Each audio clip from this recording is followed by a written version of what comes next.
মোটামুটি বেশি ভালো, কারণ সব কিছু তো বৃদ্ধি ছিল, বিভিন্ন সহিংসতার কারণে ব্যবসা বাণিজ্য একেবারে নাই বললেই চলে। এখন মানে আমাদের মূল্য তো দেয়ালে পিঠ থেকে গেছে। এখন এরকমভাবে হয়েছে যে মানে পারতেছি না এখন সাইডে চলে যাইতে।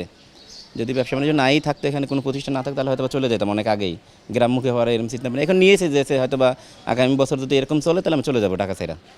এটা তো আমরা সাধারণ বাংলাদেশে যারাই আছি, এই যে 24-এর যে ঘটনা হলো, এই ঘটনার আগে পরে মিলে সব মিলে আলহামদুলিল্লাহ আল্লাহ চালাচ্ছে, কিন্তু অত ভালোভাবে চলার কথা না, কিন্তু আলহামদুলিল্লাহ আল্লাহ ভালোই রাখছেন। আলহামদুলিল্লাহ আমরা সন্তুষ্ট। সরকারের বিভিন্ন কাজের যে পরিকল্পনা নিয়েছেন, এটা যদি আরও কিছু বাড়ানো যেত, বা ইউনিট সরকার যদি আরও কিছুদিন কাজ করতে পারতেন, তাইলে বাংলাদেশের জন্য অনেক লাভবান হয়তো, উন্নতি হতো। 5 জুলাইয়ের যে 24-এর যে ছাত্র জনতার যে আন্দোলন, যে মুখ্য বিষয়টাই ছিল, সেই বিষয়টার মানে প্রতিফলনটা আমরা পুরোপুরি দেখতে পারিনি।